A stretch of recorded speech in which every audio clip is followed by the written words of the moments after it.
من هذه الموعظة إيقاظ القلوب من ثباتها، وزجر النفوس عن التمادي في غيها وشهواتها. أردت من هذه الموعظة أن يزيد الصالح في صلاحه، وأن يستيقظ الغافل قبل حسرته وقبل مماته. لقد رأيت الحياة تمضي مسرعة، ومعظم أهلها في غفلة. ناس يأتون وآخرون يرحلون، أرحام تدفع وأرض تبلع، والناس غافلون ولا يستيقظون إلا عند معاينة الموت وسكراته. أحبتي، إن الحياة على ظهر هذه الحياة موقوتة محدودة، وستأتي النهاية حتما، فيموت الصالحون والطالحون، ويموت المتقون والمذنبون، ويموت الأبطال المجاهدون والجبناء القاعدون، يموت أصحاب الهمم العالية، ويموت التافهون الذين لا يعيشون إلا من أجل شهوات الفروج والبطون. قال الله جل في علاه: كل من عليها فان، وقال: كل نفس ذائقة الموت. ستموت، نعم ستموت. إنها الحقيقة التي نهرب منها دائما، إنها الحقيقة التي يسقط عندها جبروت المتجبرين، وعناد الملحدين، وطغيان البغاة المتألهين. إنها الحقيقة التي شرب من كأسها العصاة والطائعون، وشرب من كأسها الأنبياء والمرسلون. قال الله: وما جعلنا لبشر من قبلك الخلد أفإن مت فهم الخالدون. كل باك سيبكى، وكل ناع سينعى، وكل مذخور سيفنى، وكل مذكور سينسى. ليس غير الله يبقى، من علا فالله أعلى. اعلم رعاك الله أنه من عاش مات، ومن مات فات، وكل ما هو آت آت. من كان يرجو لقاء الله فإن أجل الله لآت. إن حياتك إنما تبدأ بعد مماتك. يا ابن آدم، أنت الذي ولدتك أمك باكيا، والناس حولك يضحكون سرورا، فاعمل لنفسك أن تكون إذا بكوا في يوم موتك ضاحكا مسرورا. اعلم بارك الله فيك أن لا سبيل للخلود في هذه الحياة. اعلم بارك الله فيك أن لا سبيل للخلود في هذه الحياة، فالكل سيموت. إنه الموت أعظم المواعظ وأبلغها، وهو أول خطوة إلى الآخرة. فمن مات قامت قيامته. قال صلى الله عليه وسلم: القبر أول منازل الآخرة، فدارنا أمامنا، وحياتنا الحقيقية هي بعد موتنا. أين الأكاسرة؟ أين الجبابرة والعتاة الأول؟ أخذ أموالهم سواهم والدنيا دول، ركنوا إلى الدنيا الدنية وتبوأوا الرتب السنية، حتى إذا فرحوا بها صرعتهم أيدي المنية. إنما أعظكم بواحدة: كم ظالم تعدى وجار، وما راعى الأهل ولا الجار.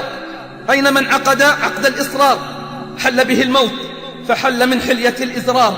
فاعتبروا يا أولي الأبصار، خرج المغرور من الدنيا ما صحبه سوى الكفن، إلى بيت البلا والعفن.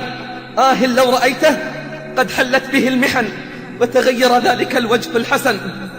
أفق من سكرتك أيها الغافل، وتحقق أنك عن قريب راحل. يا سالكا طريق الغافلين، ويا راضيا بطريق الجاهلين، متى ترى هذا القلب القاسي يلين؟ متى تبيع الدنيا وتشتري الدين؟ ليت شعري بعد الموت أين تذهب؟ رحم الله من اعتبر وتأهب. ليت شعري بعد الموت أين تذهب؟ رحم الله من اعتبر وتأهب. إني سألت الترب بعد ما فعلت، بعدي وجوه فيك متعبرة، فأجابني: صيرت ريحهم تؤذيك بعد روايح عطرة. وأكلت أجسادا منعمة، كان النعيم يهزها نظرة. لم يبقى غير جماجم تعرت، بيض تلوح وأعظم نخرة. أين الحبيب الذي كان وانتقل؟ أين كثير المال وطويل الأمل؟ أما خلا كل في لحده مع العمل؟ أين من تنعم في قصره؟ أليس في قبره نزل؟ أفق من سكرتك وتذكر نزول حفرتك، تذكر هجران الأقارب، وتذكر إنما أعظكم بواحدة.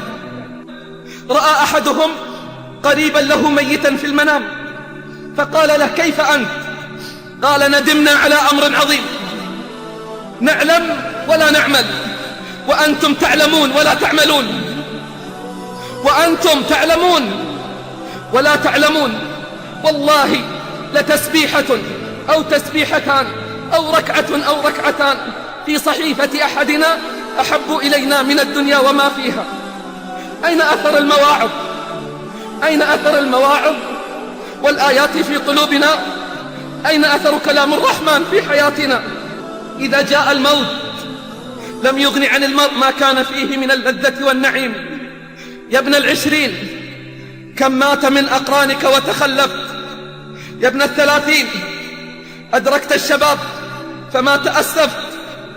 يا ابن 40 ذهب الصبا وأنت على اللهو قد عكفت. يا ابن 50 أنت زرع قد دنا حصاده، أنت زرع قد دنا حصاده، لقد تنصفت 100 وما أنصفت. يا ابن 60 هيا إلى الحساب فأنت على معترك المنايا قد أشرفت. يا ابن 70 ماذا قدمت وماذا أخرت. يا ابن 80 لا عذر لك فقد أعذرت. والله وأقسم بالله من حمل نعشا اليوم سيأتي يوم ويحمل هو على الأكتاف، ومن دخل المقبرة زائرا سيدخل يوما ولن يخرج منها، ومن عاد إلى بيته اليوم سيأتي يوم ولن يعود. تفكروا أحبتي وتيقنوا، تفكروا أحبتي وتيقنوا أن الموت حق لا بد منه، أن الموت حق لا بد منه.